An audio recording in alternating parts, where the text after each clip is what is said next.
What's up, everybody? So today I'm going to go over my trading budget. So how I'm going to budget myself for the next few months on my trading journey.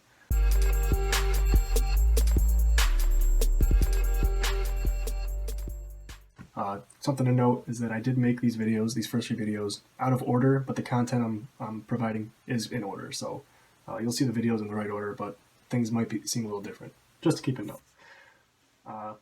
So let's get to it. So here's the sheet. I'm budgeting for the next 6 months from March through August of 2020. I have approximately 13,000 saved up. A little more than that, but I'm rounding it down to simple numbers for the sake of clarification, right? So 13K. Now the way this is set up is it's very specific to my life, like my lifestyle. Yours will be completely different.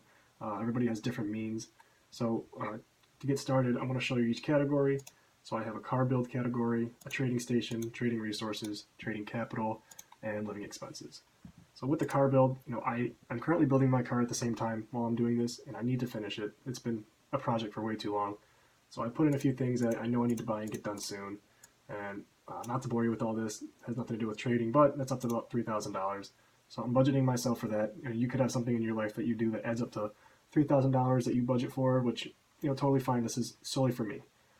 My trading station. So this is the monitor's desk and all the accessories that I want to put together to trade and get the real experience of trading. So that I set aside $500 for. I'm pretty good at buying stuff used and getting a good deal on things. And plus I already have a lot of the basics like the computer and the mouse and whatnot. Trading resources. So this is any kind of material that will help me learn, and this is also one of the most subject to change categories I have. I've seen material online from established traders, some that you can trust, some you might not want to trust, but anywhere from a few hundred to even a few thousand. So I put $2,000 as a generic, maybe I go with this subscription or this like 90-day plan, 3-month, 6-month plan from a proven professional who has laid out material, or maybe I just do scanners and chat room subscriptions.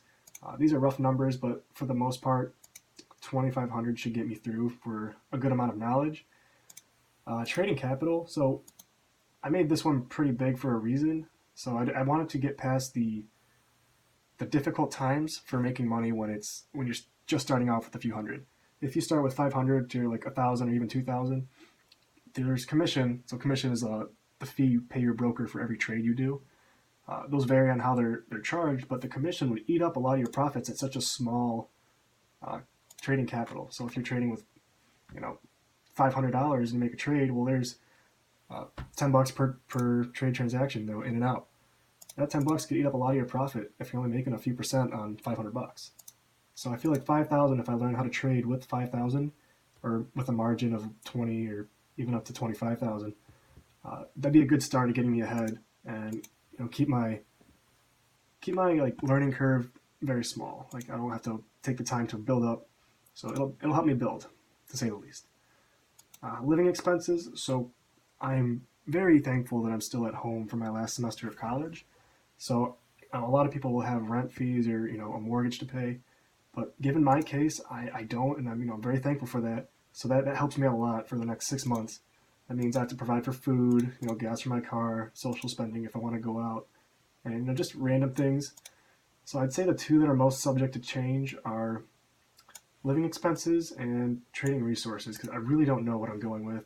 And I really don't know if I want to take a spontaneous trip that, I would be missing out on if I didn't take.